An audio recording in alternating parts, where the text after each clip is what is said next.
Hey guys, welcome back to Newscasting News 4 here, and today, as I promised, is my top 20 NFL Draft, 2017 NFL Draft Big Board. And after going through some of these prospects, I think this is going to be a really loaded draft class in terms of talent. Obviously, the depth is going to be this year at the halfback position. There's just so many good halfbacks that could be coming out, and you'll see their names as I go through this big board. But I'll have that all in the bottom at the description. Hopefully I remember to do that self. But let's get right into it. I'm only going to explain my top 10 selections on this big board. Number one guy on the big board is Myles Garrett. After watching the film of him, he's just so perfect.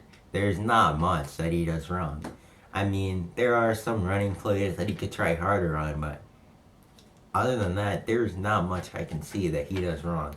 He's just such a good athlete, and he is a great pass rusher.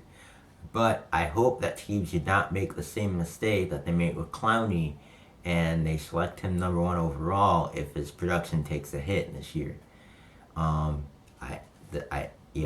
Don't do that. I think it's best to take number two guy on my big board, number one, if you have a need at the quarterback position. And number two guy on my big board is Deshaun Watson. Deshaun Watson, also a guy I do not see many mistakes from.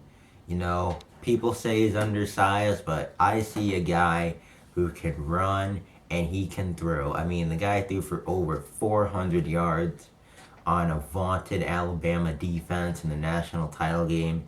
He was such a beast at Clemson, and I don't see any way his production slips. He is going to be the number one pick in this draft, one way or another. Number three guy on my board, Leonard Fournette. At LSU, he was just a monster, just bruising around people, juking them out. So many different things he can do with the ball. He's just so good, and he might be, because if Ezekiel Elliott is a top 5 pick, I think Leonard Fournette is going to be a top 5 pick as well. If Elliott's going to be one, then Fournette has to be one this year. Number 4, Christian McCaffrey. People might have him a little bit lowered, but how can you do that? He's just, I can't even describe him. He's an athlete.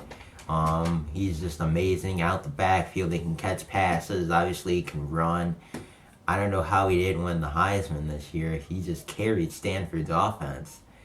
He really made their offense, and I think he might win the Heisman this year. Number 5, another halfback, Dalvin Cook out of Florida State. I like Dalvin Cook a lot from what I've seen on the tape. He's another guy that kind of carried Florida State's offense, even with mediocre to decent quarterback play from Everett Wilson and Sean McGuire, and guys stacked in the box. Cook still ran for about 6 or 7 yards a carry numerous times in games. Number 6, Derek Barnett, the defensive end from Tennessee. Another guy, another pass rusher. He's a great talent. Not much he does wrong on the film, really. He's an elite. He could be an elite pass rusher. He's definitely an elite pass rusher at Tennessee right now. Number 7, JuJu Smith-Schuster, wide receiver from USC. Now, I understand that USC wide receivers normally end up being bad for whatever reason. But I think this is going to be another time where you have to sit back and say, with pros versus the cons, this guy's a ton of talent. And he made it work with Cody Kessler as his quarterback last year. Kessler underthrew a lot of passes there because Kessler's kind of a noodle-arm quarterback. But Schuster adjusted to a lot of them. And I think that this year with whoever his quarterback is, like Max Brown, I think it will be, I think he can make a lot of magic happen in that USC offense. Number 8, Jalen Tabor from Florida. Shut down corner in, I believe, 2014 or 2015. I'm not sure. I'll have to look at his tape again. But he was a shutdown guy alongside Vernon Hargreaves.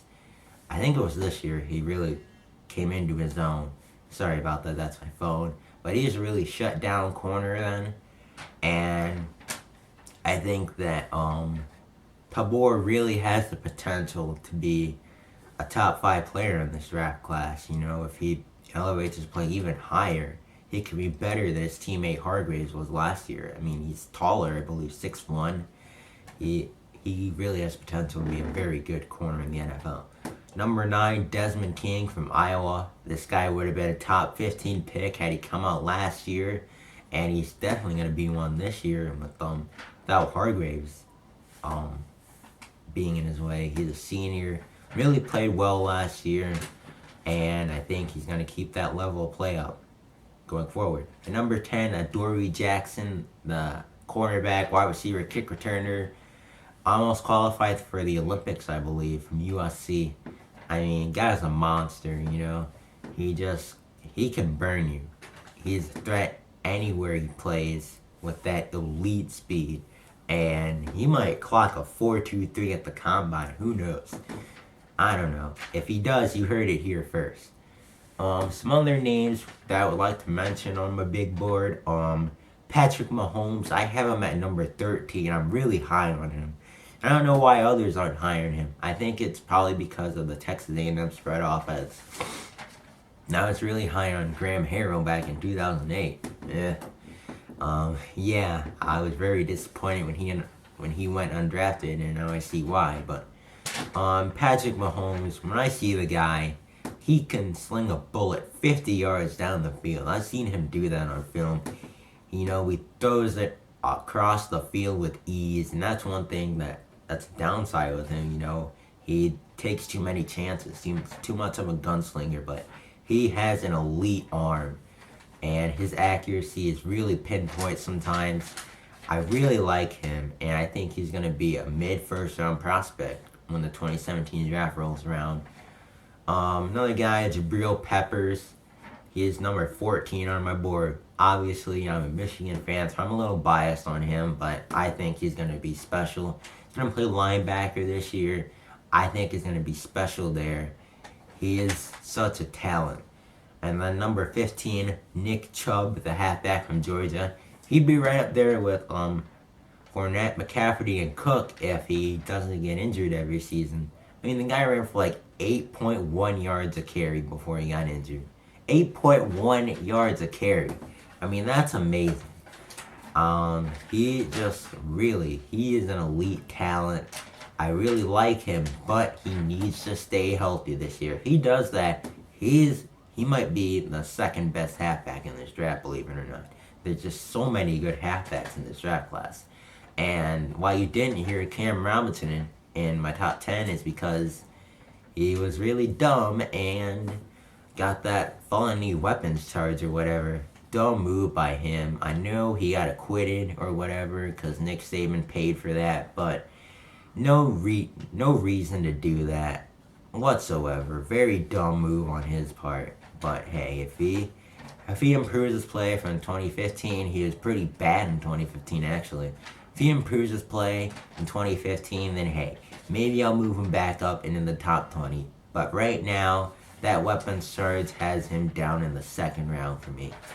Alright, that's it for my big board. I'll be coming out with some more videos soon. One thing I would like to announce is that I am starting a Madden 17 series when that comes out.